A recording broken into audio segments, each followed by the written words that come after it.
Dibiterie Uba, pour la première fois, dibiterie professionnalisée.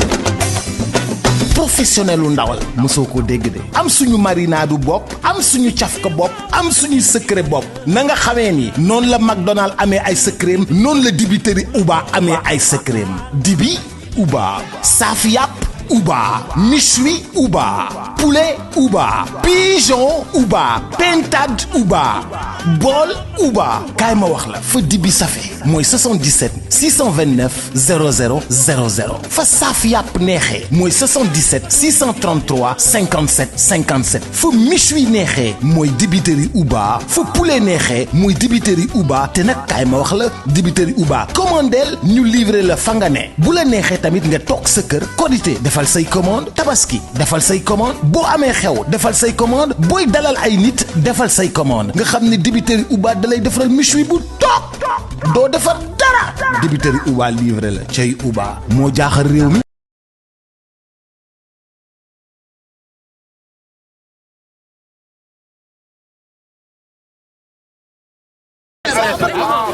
Non, arrêtez. Ngeen déplacé mais arrêtez.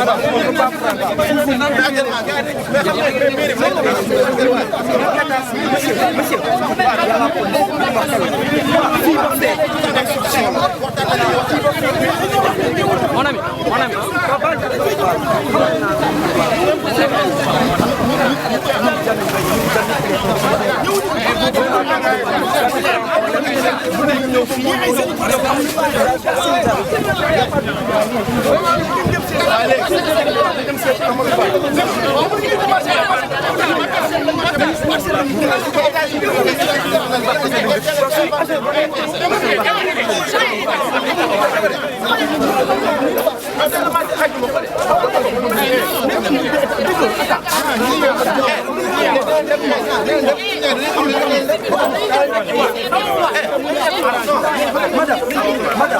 Madame, il y a la police qui est en mouvement. Moi, je ne le cache pas.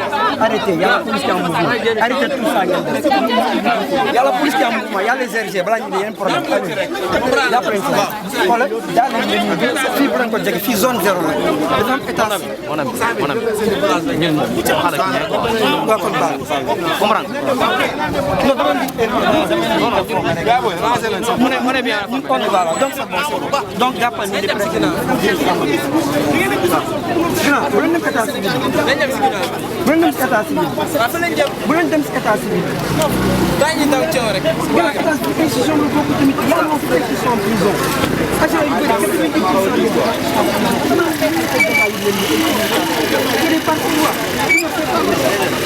Ouais, man shot naka mu nice. Alhamdulillah jàmm.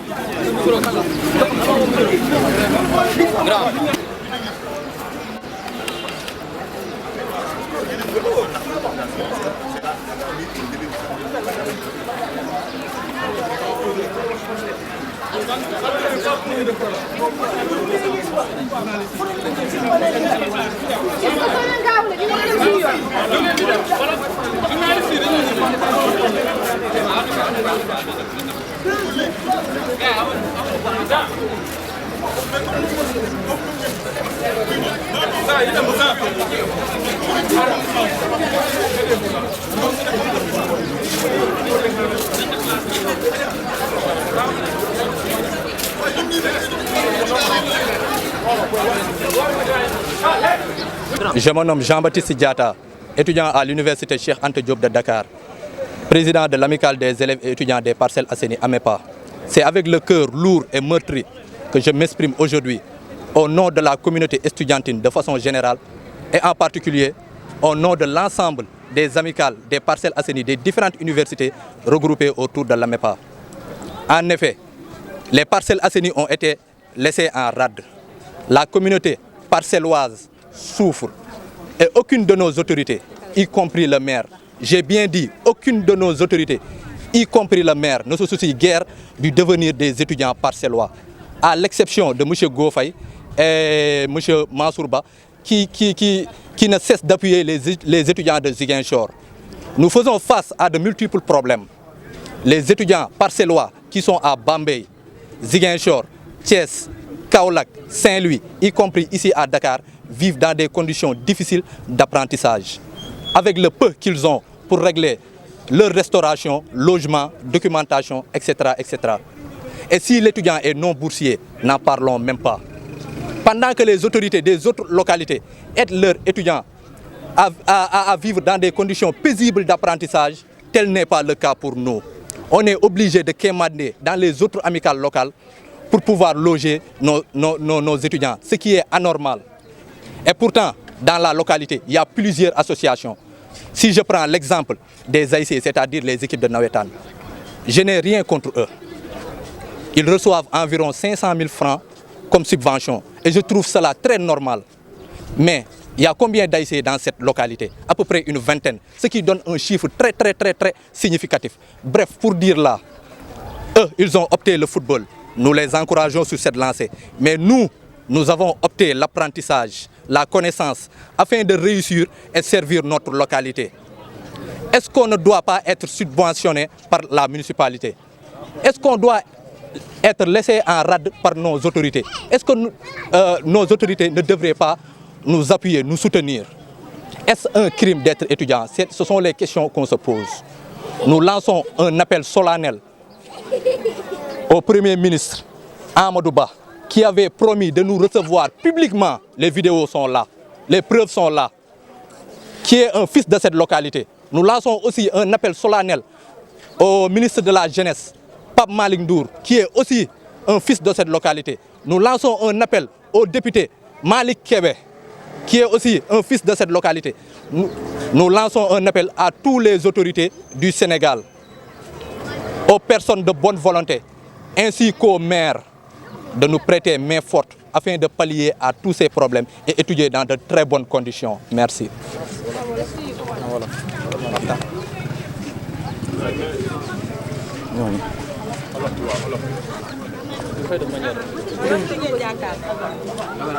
D'accord.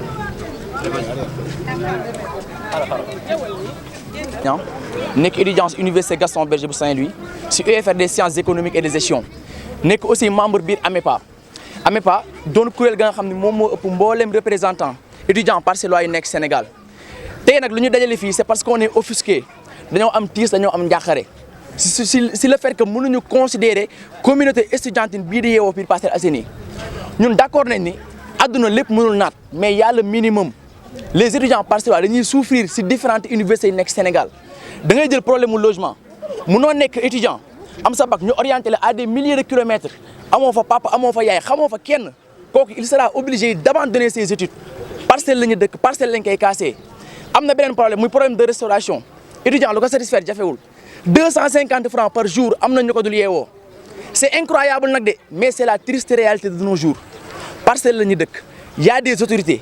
ñëpp la ñuy interpellé monsieur Amadou Ba toog na ak ñun ne daf ñuy recevoir si cadre boobu moom lenn laa koy rappelé li ma tax xuul na maa laa tafalun cette association là est apolitique ñëwuñu fi biir ngir benn leader politique dañuy lancer appel solennel à monsieur Amadou Ba le premier ministre à monsieur Pape Malick Ndour le ministre de la jeunesse à l'honorable député monsieur Malick Kébé ñun ay doomu parcelle lañ parcelle la ñuy représenté fépp fu ñu dem parcelle lañ fay taxawal te lii dafa doy dañoo sës.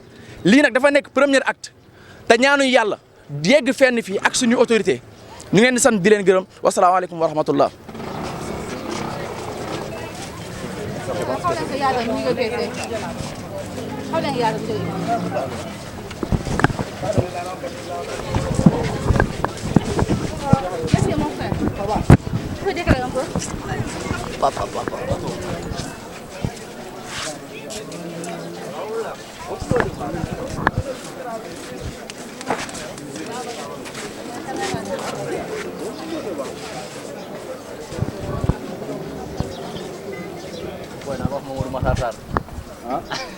Kooku na laa boo gisee maa ñëw ñu wax ko.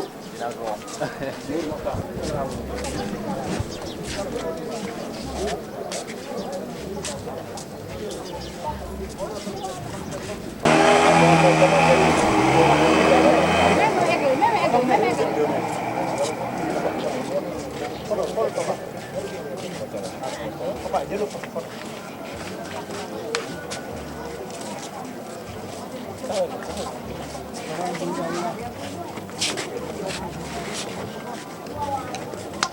Tamam,